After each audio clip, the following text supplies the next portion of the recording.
오늘은 역대하 말씀 20장 말씀으로 우리가 할 수 있는 것이 없사오니라는 제목으로 말씀을 나누겠습니다.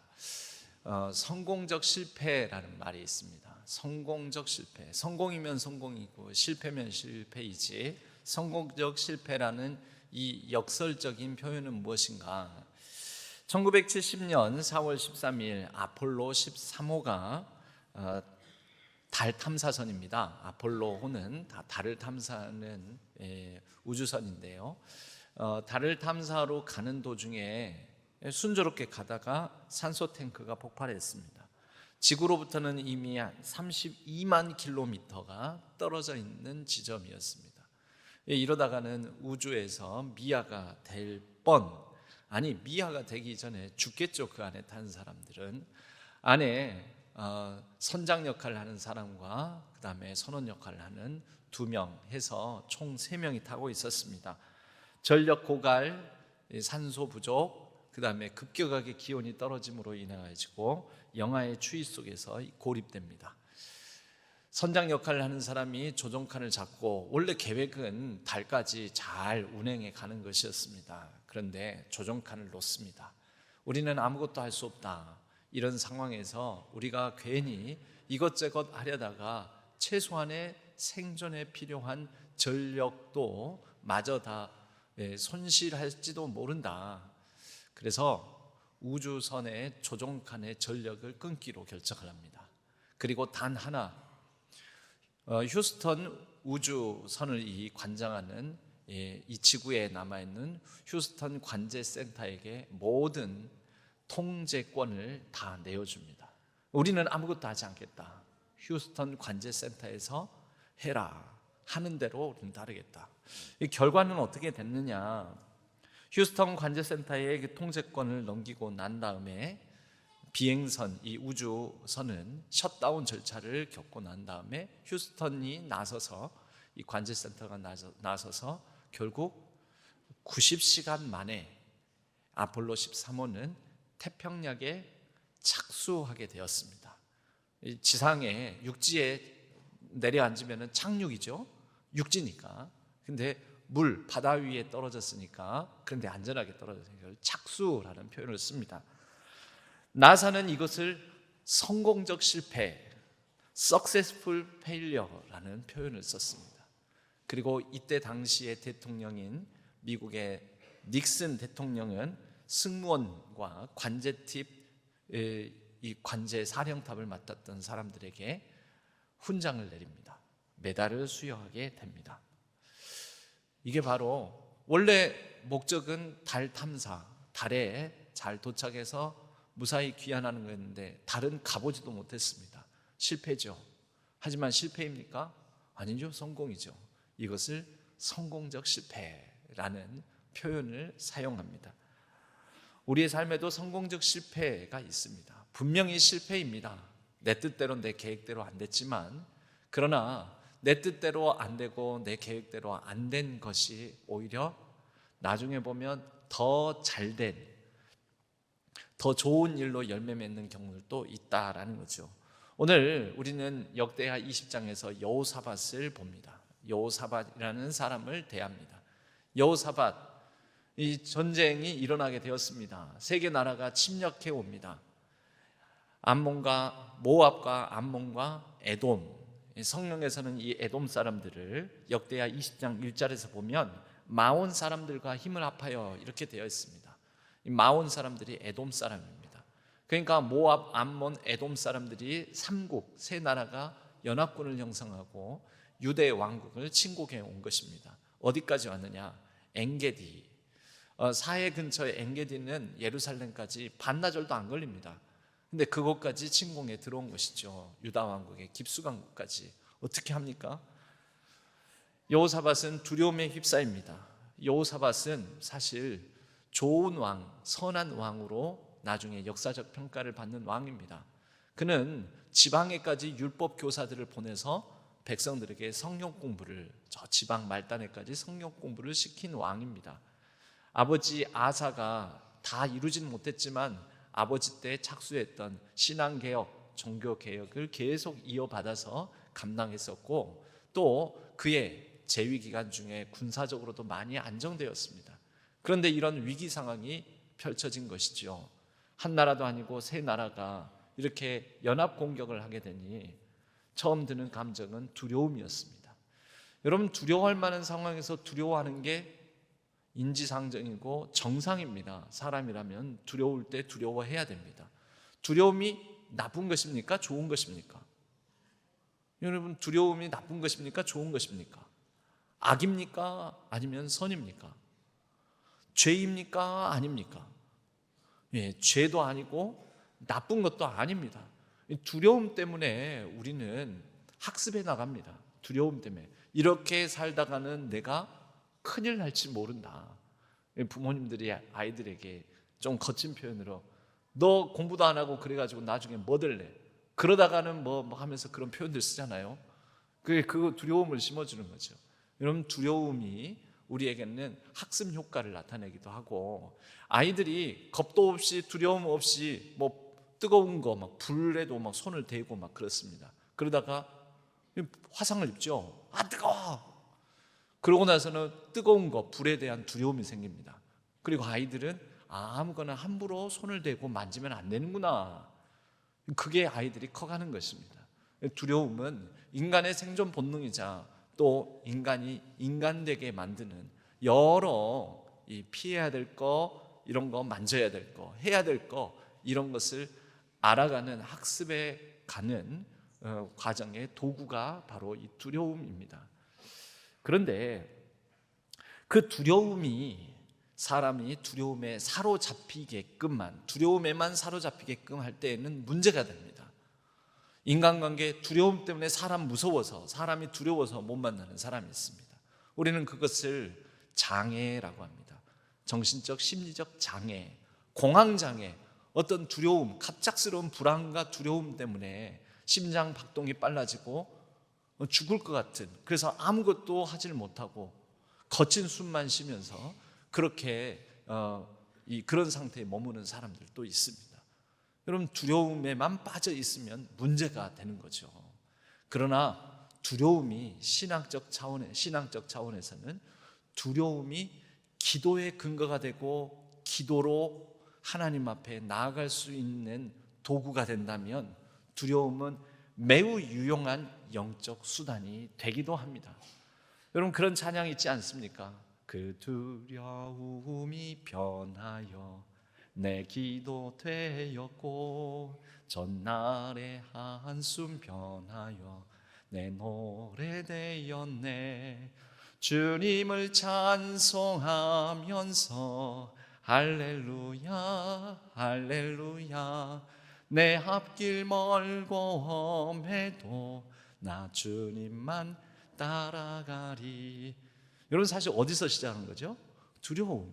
그러나 그 두려움 때문에 하나님 앞에 기도로 나아가게 되고, 그렇게 우리의 삶의 어려움들이, 고통들이, 근심들이 노래가 되고 간증이 되고, 그래서 하나님만 더 붙잡게 되고 하나님 따라 살게 만들고, 여러분, 이런 신앙적 유익한 수단이 되기도 한다라는 것이죠. 지난 주일날 우리가 살펴보았던 야베스는 이름이 고통입니다. 그러니까 어머니가 너 때문에 얼마나 고생한 줄 아냐, 네 이름은 고통이다, 고통의 자식이라는 거죠. 고통을 주는 아이라는 거죠. 그런데 그 고통이라는 뜻의 이름 야베스는 야베스라는 이름을 가지고 하나님께 나아갑니다. 고통의 이정표와 같은 자신의 고통의 이름표인 자기의 이름이 무엇이 됩니까? 기도의 이정표, 하나님 앞에 나아가는 기도의 이정표가 되어서 그의 삶에 하나님의 은혜의 역사를 일으키는, 시작하게 되는 출발점이 되었습니다. 지난 주일에는 야베스의 기도를 보았다면 오늘은 여호사밧의 기도를 우리가 볼 것입니다. 여호사밧은 이렇게 세국 연합군이 침공해오는 상황 속에서 기도로 하나님 앞에 나아갑니다. 그 두려움을 가지고 하나님 앞에, 여러분, 두려울 때는 두려움에 빠져 계시지 마시고 하나님 앞에 나와 하나님 앞에 기도하시기를 바랍니다. 회피하지도 아니하고 도주하지도 아니하고 몰라 하지도 아니하고 하나님 어떻게 하면 좋습니까? 여호사밧이 하는 기도의 내용은 부분이 세 부분으로 나누어집니다. 첫 번째 부분은 하나님께서 과거에 행하신 일들을 기억하는 것으로 기도를 시작합니다. 그 안에는 하나님께서 그 전에 이렇게 일하셨습니다, 이렇게 행하셨습니다, 이렇게 도와주셨습니다. 그 하나님의 은혜에 대한 기억이겠지요. 하나님께서 이미 역사하신 바에 대한 진술이죠. 그리고 이제 현실의 위기, 현재의 위기를 직시하는 부분으로 이어집니다. 9절에서 11절. 그리고 마지막 세 번째 부분은 결론입니다. 이 기도의 결론. 기도의 결론이 12절, 13절 우리가 읽은 본문의 말씀입니다. 하나님께서 과거에 행하신 일들을 기억하고 그리고 현재의 위기를 직시하고 난 다음에 내린 결론이 특별합니다. 뭐라고 결론을 맺느냐? 하나님 아무것도 못하겠어요. 무능해요. 수단도 방법도 없어요. 전략도 전술도 부재해요. 하나님 어떻게 해야 될 줄 모르겠어요. 그는 빼기의 기도를 드립니다. 결론이 빼기의 기도입니다. 여러분, 보통 기도는 빼기입니까? 더하기입니까? 보통 우리가 기도하면 하나님 더하여 주시옵소서, 은혜 더하여 주시옵소서, 뭐 해 주옵소서, 뭐 이뤄달라는 기도 아닙니까? 더하기의 기도죠. 근데 여호사밧의 기도는요, 빼기의 기도입니다. 힘 빼는 기도, 힘 빠지게 만드는 기도. 이 남이 들었다면, 아니 너는 왜 이렇게 힘 빠지는 얘기만 하냐, 왜 힘 빠지는 기도를 하냐, 주여 우리는 능력이 없습니다, 주여 아무런 방법이 없습니다. 지금 여호사밧이 그렇게 기도하지 않습니까? 여호사밧의 기도 12절 한번 보십시오. 하나님이여 그들을 징벌하지 아니하시나이까? 우리를 치러 오는 이 큰 무리를 우리가 대적할 능력이 없고 못한다는 거죠. 능력이 없습니다. 여기서 말하는 이 능력이라는 단어에 다른 능력이 아니라 군사적 능력이라는 뜻을 가지고 있습니다. 그러니까 군사들이 지금 침공해 오는데 군사로 맞서야 되는 거 아닙니까? 무기를 들고 왔으면 무기를 들고 맞서야 되는 거죠. 근데 저쪽은 무기를, 그리고 탱크를, 뭐 전투기를 몰고 오는데 이쪽에는 새총 하나 들 힘도 없고 능력이 없다라는 것입니다. 그러니 전략 전술이 있겠습니까? 어떻게 할 줄도 모르겠고, 빼기의 기도죠. 무능의 기도죠. 그렇게 해서 내린 최종 결론은 오직 주만 바라보나이다. 김현승 시인이 있습니다. 우리 광주 양림동에서도 살았습니다. 김현승 시인이. 이 김현승 시인의 시비가 그래서 호신대에 있죠. 눈물이라는 시가 있는데 그 눈물이라는 시는 이와 같습니다. 덜어는 옥토에 떨어지는 작은 생명이고저 흠도 티도 금가지 않은 나의 전체는 오직 이뿐. 이 눈물을 그렇게 표현한 거죠. 눈물을. 여호사밧이 이 하나님 앞에서 덜어는 옥토에 떨어지는 작은 생명, 아직 살아있으니까 흠도 티도 금가지 않은 드릴 수 있는 건 나의 전체는 오직 이뿐하면서 하나님 앞에 아마 눈물로 호소했을지 모릅니다. 아무것도 못하겠습니다. 무엇을 하고리까? 죽겠습니다. 나는 왕으로서, 원래 이 왕의 역할이 군사령관 역할입니다. 사울 왕을 왜 세웠지요? 그들이 번번이 전쟁에서 집니다. 사사로는 안 되겠습니다. 필요할 때에만 각 지파별로 호출해가지고 군사를 모으고 이렇게 해서는 안 되겠습니다. 상비군, 왕이 있어서 왕 곁에 늘 준비해놓고 있는 상비군을 두는 왕이 필요하겠습니다. 왕은 사령관으로서 필요했던 것입니다. 왕의 이 수행할 의무 중에 가장 중요한 의무가 군사적 의무였습니다. 그런데 이 군사적 의무, 군사의 장인, 사령관인 여호사밧 왕이 이런 식으로 말을 하고 있으니 이 얼마나 무능한 왕입니까? 그런데 그는 적어도 하나님 앞에 이 무능을 토해냅니다. 가장 정직하고 가장 순전한 기도라고 말할 수도 있습니다. 이게 가시가지 아니하고 꾸미지 아니하고 그냥 있는 그대로 아무것도 못하겠습니다, 그러는 거죠. 여기에 특별한 또 내용이 그 다음 절 13절에는 나옵니다. 13절에는 모든 유다 사람들, 유다의 모든 사람들이 그들의 아내와 자녀와 그리고 어린이, 여기에서 어린이는 아장아장 오늘 우리 유아세를 받는 이 아이들까지 같이 세워서 하나님 앞에 나왔다는 거죠. 여긴 전장 아닙니까? 지금 세계 나라의 연합군이 침공에 들어왔는데 이게 이제 전쟁을 치러야 되는데 여호사밧은 지금 상황 인식을 전쟁터로 인식한 걸까요? 그래서 전쟁터에 이렇게 사람이 요만큼 있다, 아이들까지 빡빡 긁어 모아가지고 우리가 요만큼 숫자가 있다라는 걸 드러내고 보여주려고 그런 걸까요? 아니면 이 아이들, 부녀자, 유소와 애들까지 해가지고 인간 방패를 삼으려고 하는 걸까요? 그러면 전략 전술이겠습니까? 전략 전술 없다면서. 그래서 아이들을 앞세우니까 저쪽이 동정심이 있어서 아이고 민간인들, 그것도 저렇게 쬐만한 애들까지 우리가 아이고 무참하게 잔인하게 하면 안 되지, 살살하자, 이런 전략 전술이었을까요? 여호사밧은 이곳을 전장으로 인식하지 않는 것입니다. 어차피 지금 능력이 없으니까 여호사밧은 오직 주만 바라보나이다. 하나님을 바라보는 것이 어떤 것입니까? 하나님 앞에 서는 것이 어떤 것입니까? 그것이 거룩한 땅, 거룩한 곳, 성전이죠. 성전. 여호수아는 이곳을 성전 삼은 것입니다. 그래서 유소와 조그만 애들까지 다 불러 모아 앞에 세운 것입니다.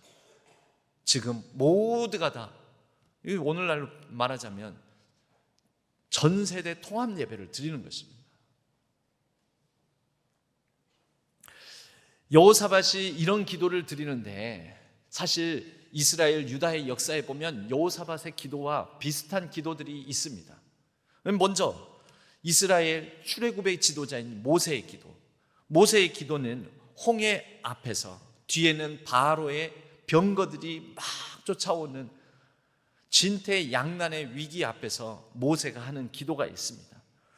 출애굽기 14장에 출애굽 직후 앞에 홍해, 뒤에 바로의 군대가 추격하는데 백성이 공포에 떱니다. 그리고 백성이 그 공포 가운데서 우왕좌왕, 그리고 아무 말 대잔치를 합니다.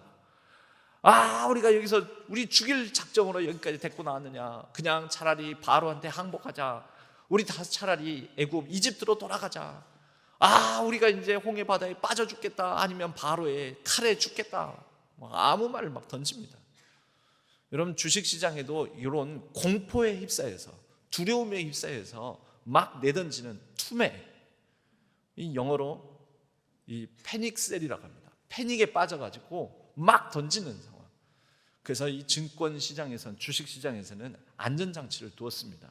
사람들이 과도하게 두려움, 공포에 빠져가지고 막 가치 있는 주식이든, 이게 본질적인 가치가 훼손되지 않은 주식이든, 장사 잘하고 경영 잘하는 회사 주식이든 그냥 막 내던질 때, 주식시장, 우리나라 주식시장 법에는 서킷 브레이크를 발동을 합니다. 아무것도 하지 마세요. 20분 동안 브레이크를 걸어버립니다. 아무 거래도 안 됩니다. 그럼 20분 동안 뭐 하고 있는 거죠? 어떡하지? 내 거 어떡하지? 뭘 어떡하긴 어떡해요. 20분 동안 아무것도 안 하고 넋놓고 딱 가만히 있으면 이게 주가 지수도 움직이질 않습니다. 거래도 안 됩니다. 가만히 있으면, 가만히 있어봐, 사람들이 던진다고 내가 이거 던질 일이야? 이렇게 막 던지면 돼? 사람들의 심리가 좀 진정되는 효과가 있다는 거죠. 공포에 빠져서 이 이성적인 생각을 못하다가 정신을 차리기 시작한다는 거죠. 모세가 이 백성들에게 이렇게 얘기합니다. 너희는 두려워하지 말고 가만히 서서 서킷 브레이크죠. 여호와께서 오늘 너희를 위하여 행하시는 구원을 보라. 하나님께서 저 애굽 백성들을 애굽 군사들을 어떻게 하는지 봐라. 한 번 더 얘기합니다. 너희는 가만히 있을지어다. 가만히 있을지어다. 여러분, 중요한 결정을 내려야 되는데, 중요한 선택을 해야 되는데 피해야 될 컨디션, 피해야 될 상황이 있습니다. 어떤 상황입니까? 여러분, 부부끼리도요, 중요한 상담은 그 상황을 피해서 하셔야 됩니다. 언제입니까? 배고플 때 하면 안 됩니다. 배고플 때 하면은 그 올바른 제대로 된 결정을 못 합니다. 좀 배가 부를 때 해야 됩니다. 또 어떨 때죠? 화가 나 있을 때. 여러분, 우리가 이런 말 하죠. 홧김에. 어디 구속되는 사람들, 죄 저지른 사람들 왜 그랬냐고, 홧김에 그랬다고. 사건 사고 소식들 뉴스에 보면 홧김에 들고 있는 것을 가지고, 잿더리를 들고 있는 막대기를 들고 있는 뭐를 가지고 그냥 상대방을 해했다고 이렇게 나오지 않습니까? 그 홧김에는 자기 인생 거는 중요한 거예요. 그럼 그래가지고 자기 인생이 왜곡되고 망가진 사람도 있잖아요. 홧김에는 결정하면 안 됩니다. 자녀 문제를 가지고도 지금 상대방에 화가 나 있는데, 나 지금 중요한 얘기 할 얘기가 있어. 여러분, 그때 그 화가 난 상태에서 중요한 얘기를 해봤자 좋은 결정이 아니라 이상한 결정만 돼. 그래, 우리 헤어져, 뭐 이런 결정만 하게 되는 거죠. 홧김에는 결정하면 안 됩니다. 또 어떤 상황입니까? 졸릴 때, 상대방 졸려가지고 피곤해서, 졸릴 때는 피곤할 때를 말합니다. 엄청 피곤할 때, 이럴 때는 뭐 중요한 얘기, 중요한 결정하자고 그렇게 나서면 안 되는 거죠. 또 어떤 상황일까요? 두려움에 빠져 있을 때, 두려움에 사로잡혀 있을 때. 여러분, 두려움에 사로잡혀 있을 때는 아무것도 안 하는 게 좋습니다. 그럴 때는 모세가 말한 것처럼 너희는 가만히 있어, 가만히 있어. 두려움에 빠져 있을 때 뭔가를 하다 보면 잘못된 결정을 할 수도 있고 극단적인 선택을 할 수도 있다라는 거죠. 이때는, 두려움에 빠져 있을 때는 하나님 앞에서 십자가 바라보고 잠잠히 가만히 있는 게 낫습니다. 여러분, 이럴 때 중요한 결정을 하지 말라는데 모세는 가만히 있으라고 합니다. 모세의 이것은 단순한 행동 금지 선언이 아니고요, 하나님께서 나서실 거라는, 하나님께서 싸우실 거라는 선언입니다. 백성은 칼을 들지 않았습니다. 그런데 결국 그들은 홍해가 갈라지고 홍해 바닥에 메마른 땅을 걸어 홍해를 건너게 됩니다. 두 번째로는 아사 왕 시대, 구스 왕 세라가 100만 대군과 병거 300승을 이끌고 유다 왕국을 침공해 들어왔습니다. 아사 왕은 하나님 앞에 기도하였습니다. 여호와여, 힘이 강한 자와 약한 자 사이에는 주밖에 도울 리가 없습니다. 막 진술을 합니다. 막 논증을 합니다. 우리를 도우소서. 우리가 주를 의지하오며 주의 이름으로 이 큰 무리를 치러 왔사오니. 전쟁터에 나갔죠. 나름대로 빡빡 긁어서 나왔습니다. 그런데 우리의 전력이 열세입니다. 분석하고 논증을 막 합니다. 결론은 어떻게 됐습니까? 아사의 기도, 주밖에 도울 리가 없다라는 이 무능력의 선언 이후에 하나님께서 구스 군대를 물리쳐 주셨습니다.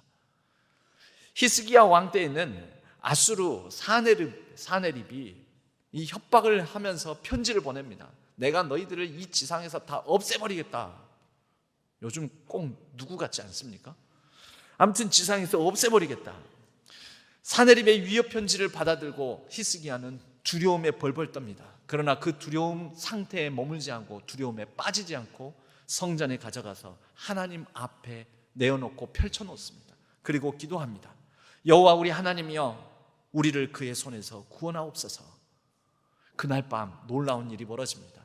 사네립 그 대군 진지 안에 하나님의 사자가 아수르 진영에서 18만 5천 명을 칩니다. 그리고 그들은 무너지고 퇴각합니다.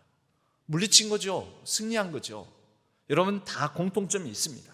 압도적인 상황, 압도적인 적군. 그래서 이쪽에서는 할 수 없는 인간적 불가능, 그 현실에 대한 인식을 가지고 하나님 앞에서 무능력의 고백 이후에 하나님의 초자연적 개입, 그래서 이깁니다. 동일한 구조입니다. 이스라엘이 이 장면에서 칼로 직접 싸우질 않습니다. 하나님이 싸워주셨습니다. 그런데 여호사밧에게는 좀 다른 점이 있습니다. 모세는 가만히 있어라 명령을 합니다. 아사는 논증을 합니다. 히스기야는 편지를 펼쳐 앞에 두는 행위를 합니다. 근데 여호수아는 오직 주만 바라봅니다. 바라보는 예배를 드립니다. 그리고 백성들 다 모아가지고 예배를 드립니다. 예배에는 뭐가 빠질 수 없습니다. 뭐가 빠질 수 없죠? 찬양이 빠질 수가 없습니다. 그래서 찬양대를 또 세웁니다. 그리고 세 나라 연합군이 침공해온 이 상황 속에서 예배의 절정인 찬양대가 찬양을 부르기 시작합니다. 여호와는 인자하시고 그 위엄이 크시도다. 찬양을 합니다. 놀라운 일이 일어납니다. 그 찬양 속에서 상대의 진영이 자중질환을 일으키면서 무너집니다. 서로 찌르고 죽이고 하더니 다 퇴각해 버립니다. 전리품만 남기고 있는 것 다 남기고 다 도망가 버립니다. 그래서 이 전리품을 수거를 하는데 전리품을 수거하는 데만 3일이 걸렸습니다. 엄청난 대승이죠. 여호수아는 지금 이길 생각을 한 게 아닙니다. 이미 자신의 실패, 아무것도 할 수 없는 무능을 인정했을 뿐입니다. 그런데 이겼습니다. 어디에서 시작합니까? 오직 주만 바라봅니다. 시선. 여러분, 시선은 방향이죠. 전장에 있는 적군을 바라보는 게 아니라, 거기에 시선을 두는 게 아니라 하나님을 향해서 시선을 둡니다. 방향의 전환입니다. 여러분, 봄이 왔습니다. 봄이 왔는데 꽃이 폈어? 벚꽃 폈어? 산수유 폈어? 이제 철쭉 진달래 폈어? 나는 봄꽃이 폈는지도 몰랐네. 그 사람에겐 봄이 왔을까요? 안 왔을까요? 지금 제가 말한 꽃들 지금 다 지나가고 있습니다. 지금 철쭉은 지금 현재 진행형이지만 다 지나가고 있습니다. 근데 봄꽃이 피는 것도 보질 못하고 싹이 돋아 순이 돋아 그 형광연두빛, 예쁜 형광연두빛을 바라는 것도 보질 못하고 언제 봄이 왔어? 여러분, 꽃도 보질 못하고 순도 보지 못하면 그 사람에게는 봄이 안 온 거죠. 봄은 어디에서 옵니까? 여자의 치마 끝에서 온다? 아니에요, 여러분. 우리의 시선 끝에서 옵니다. 바라보면서 오는 겁니다. 아이고, 봄인데 내가 이렇게 살아서는 안 되지. 아이고, 봄인데 야, 꽃이 저렇게 폈는데 내가 이렇게 칙칙하게 옷 입어서 안 되지. 바라봄에서 봄이 오는 것입니다. 하나님을 바라보면서 우리의 영혼의 봄이 옵니다. 하나님을 바라보면서 바라봄 가운데서 우리에게 무능하고 연약하고 한숨 나오는 상황 속에서도 우리의 영생의 봄이 오는 것입니다. 여러분, 봄은 그래서 매우 중요합니다. 바라봄 속에서 소망이 피어나는 영혼의 봄을 맞이하고 하나님을 바라봄 가운데서 우리에게 주시는 그 은혜로 말미암아 다시 힘입어 생동하고 약동할 수 있는 우리의 삶의 봄을 맞이할 수 있는 것입니다. 여호사밧의 기도 가운데 그 이후에 성령이 야하시엘 위에 임하고 야하시엘은 이렇게 선포합니다. 15절 말씀. 이 전쟁이 너희에게 속한 것이 아니요 하나님께 속한 것이니라. 이 전쟁이 너희에게 속한 것 아니요 하나님께 속한 것이다. 전쟁의 주인이 바뀌었다라는 거죠. 전쟁의 주인이 바뀌었으니 새 나라가 지금 침공한 것은 유다 왕국이 아니라 새 나라는 지금 하나님을 범하고자 하는 것입니다. 새 나라가 침공했으니 원래는 유다 왕이 나서야 되는데 유다 왕이 나서는 게 아니라 하나님이 나서신다라는 것입니다. 이 전쟁은 하나님께 속하였다. 하나님께서 대응하신다. 하나님께서 싸우신다. 여러분, 칼 한 번 내지 않았습니다. 찬양대에 찬양이 울려 퍼집니다. 여호와께 감사하라, 그의 인자심이 영원하도다 노래하며 상대 군대 진영 앞에 섰습니다. 그리고 상대 군대 진영은 놀랍게도 갑자기 그들 가운데 매복이 일어나서 서로를 찌르고 하더니 그만 무너져 버렸습니다. 여러분, 성공적 실패라는 말을 아폴로 13호에 썼다고 말씀을 드렸습니다. 근데 여호사밧도 그렇지 않습니까? 성공적 실패. 여호사밧은 전쟁을 수행하지 않았습니다. 여호사밧은 그저 그 전투의 치열한 전장터에 나가서 찬양하고 예배하고 그것을 하나님의 집 성전 삼았을 뿐입니다. 실패인데 실패가 성공이 되었습니다. 그의 근심 한숨이 변해서 노래가 되었습니다. 여러분, 이게 성공적 실패죠. 의학계에서 이런 비슷한 사례가 있습니다.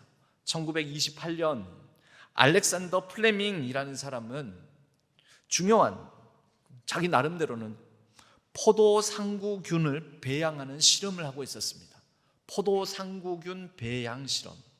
그런데 포도상구균 배양 실험이 실패했습니다. 왜냐하면 밖에서 이물질이 들어왔는지 어땠는지 파란색 곰팡이가 다 펴버린 것입니다. 아니, 멀쩡하게 포도 상구균을 배양하려고 했는데 에이, 이건 실패했다. 그래서 모든 걸 이제 다 버리고 새로 실험을 할까 하고 딱 봤는데 푸른 곰팡이가 피어난 자리를 보니까 실험은 망했다 하고 그것을 바라보는데 그 곰팡이 주변에 세균이 녹아나는 것입니다. 세균이 거기에 있는 세균이 달라붙지를 못하는 현상을 발견합니다. 오라, 이거 뭐지? 실패. 애초에 당초 계획했던, 의도했던 실험은 실패했는데 이건 무슨 현상이야? 그리고 발견하게 되었습니다. 그 푸른 곰팡이 속에서 페니실린, 오늘날 모든 인류 의학계에 아주 중요한 전환점이 된 많은 인류의 생명을 구한 항생제의 발견, 페니실린을 발견하게 된 것입니다. 이런 사례는 우리 실생활에도 있죠. 여러분들 메모할 때 붙였다 뗐다, 붙였다 뗐다, 붙였다 뗐다 하는, 냉장고에다가 붙였다가 뗐다 하는 포스트잇 사용하시죠?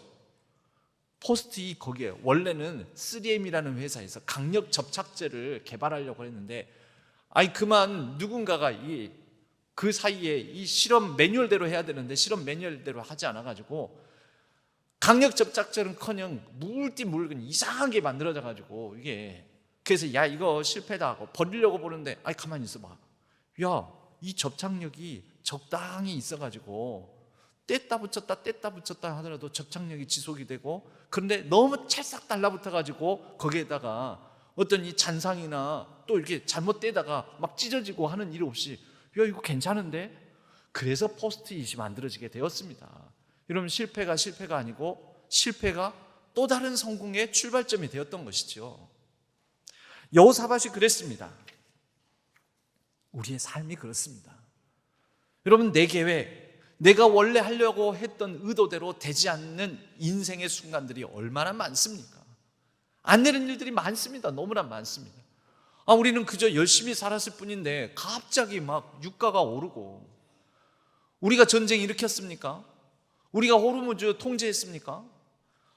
우리와는 아무 상관도 없이 지들끼리 치고받고 하더니 갑자기 유가가 막 오르고 살기 힘들어지고 우리 계획과 우리 의도대로 되지 않는 경우가 많다라는 것입니다. 이럴 때 어떻게 해야 됩니까?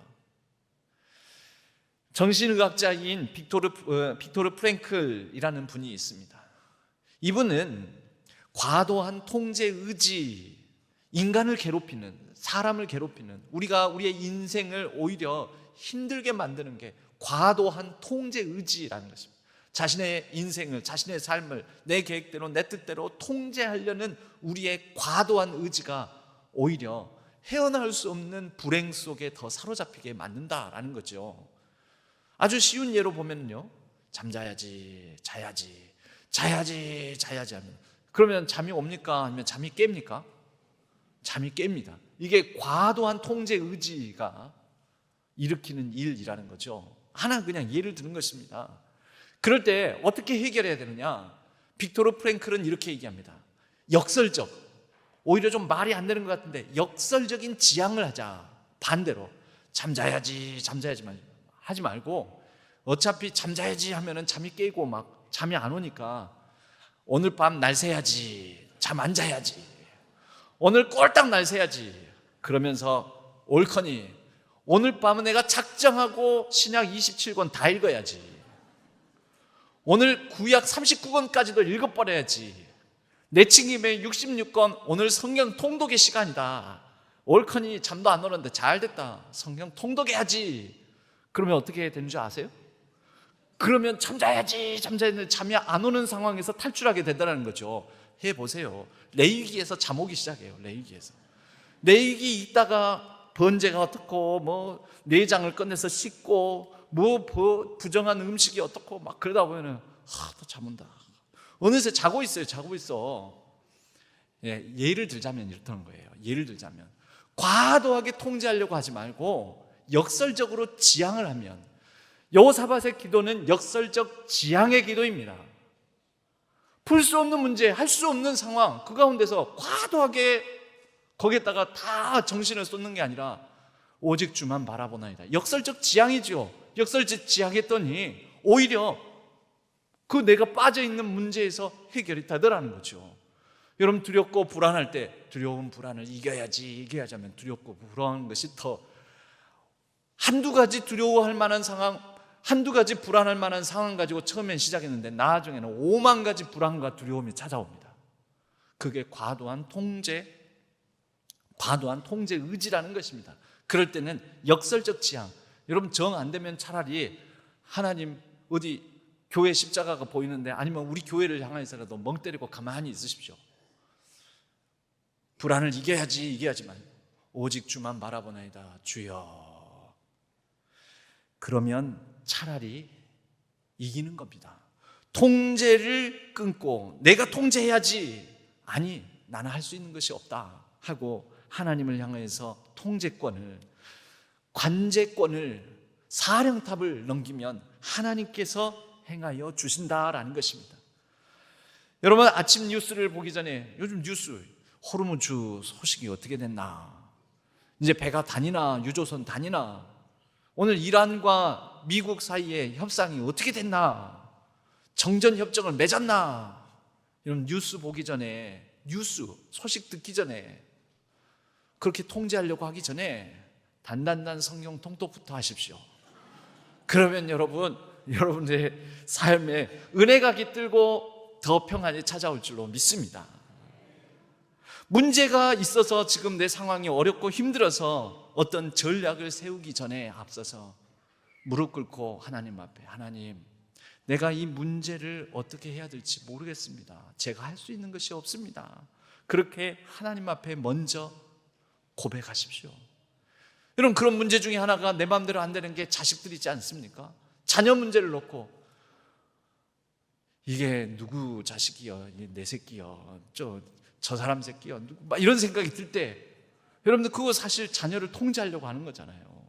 과도하게 자녀의 삶을 통제하고 저놈 새끼가 왜 이렇게 말을 안 들을까, 이렇게 하기 전에 하나님 앞에 나, 주여 내 자식 아닙니다. 하나님 아들입니다. 하나님 딸입니다. 주여 이 아이는 주님의 것입니다. 여러분, 이게 왜 그냥 우스갯소리로 할 얘기가 아니라 하나님께 이게 내 아이, 내가 이 아이를 어떻게 간섭하고 통제해야 되겠다는 것에서 하나님께 그 통제권을 넘기고 하나님의 자녀이니 하나님 뜻대로 하나님께서 인도하실 줄로 믿습니다 하고 맡기시기를 바랍니다. 여러분, 그럴 때 오히려 험한 말 안 나온다니까요. 괜히 통제하려다가 안 되면 자식한테 가서도 막 이 새끼 저 새끼 하고 막 그렇게 되는 거예요. 원래는 내 딸, 내 아들 그러다가 나중에는 이 자식 저 자식 하다가 그 다음에 이 새끼 저 새끼가 된다니까요. 그런데 하나님의 것입니다. 하나님의 것인데 내가 내 마음대로 이 새끼 저 새끼 할 수 있습니까? 없지요. 그래, 하나님께서 네 앞길을 인도하실 거다. 오히려 축복하지. 그러면 자녀도 다 생각이 있어요. 아무 생각이 없어도 아무 생각 없는 생각이 있어요. 그 애들이 지금이 아니면 조금 지나서 나중에라도 우리 어머니가, 우리 부모님이, 우리 할머니가, 우리 할아버지가 나를 위해서 기도하셨지 하면서 죽게 돌아오는 역사가 있을 줄로 믿습니다. 여러분, 우리는 이렇게 고백해야 됩니다. 문제 상황 속에서, 할 수 없는 상황 속에서, 하나님, 나는 아무것도 아닙니다. 나는 아무것도 못합니다. 나는 아무것도 모릅니다. 하나님의 사랑이 없으면, 주님의 지혜가 없으면, 주님의 능력이 없으면, 여러분, 그래서 정성권 씨가 이 찬양을 지었습니다. 나는 아무것도 아닙니다. 아무것도 아닌 나를 사랑해 주시는 하나님의 은혜가 아니었다면 정말 나는 아무 존재도 아니었을 것이라는 무능력의 고백으로 이 찬양을 지었습니다. 그런데 이 찬양이 여호사밧의 기도와 거의 흡사한데 좀 다른 점이 있습니다.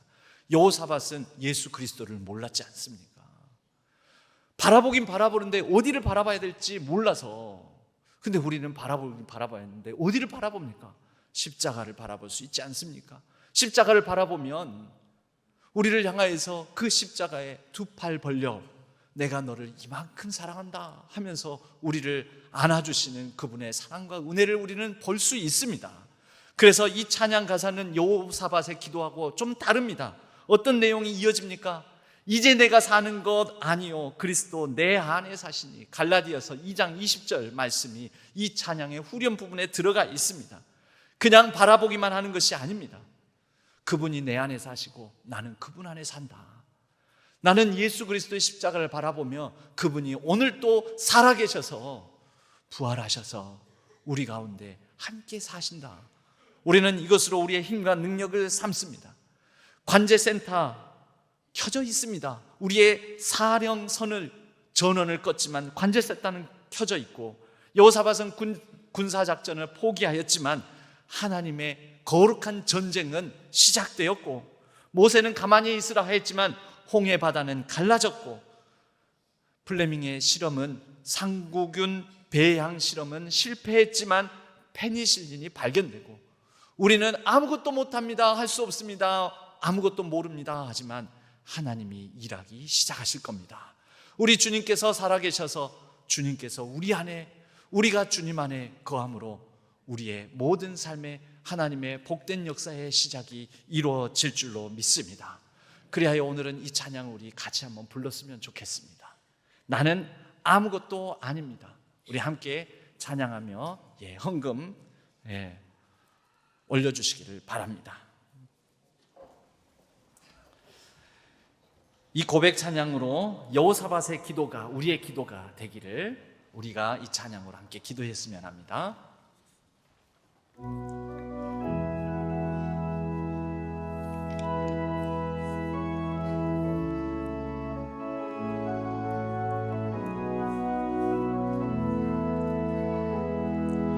나는 아무것도 아닙니다.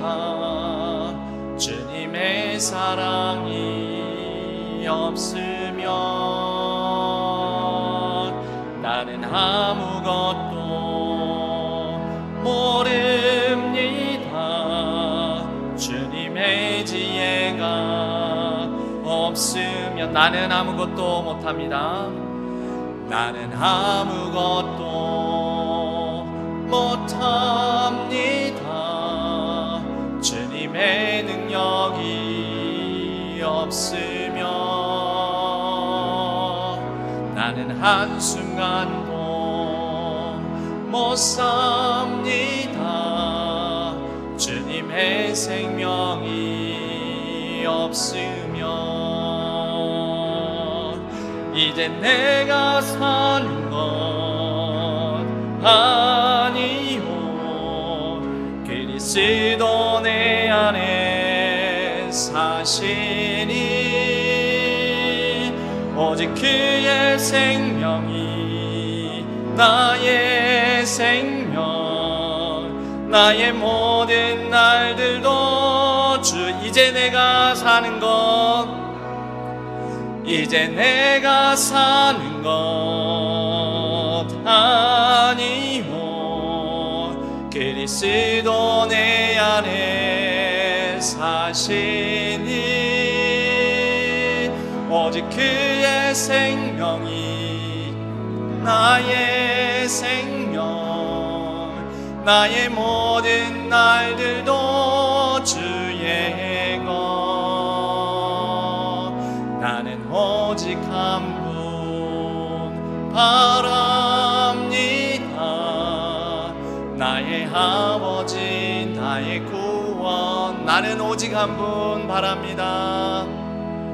나는 오직 한 분 바랍니다. 나의 아버지 나의 구원 나의 주 기도하겠습니다.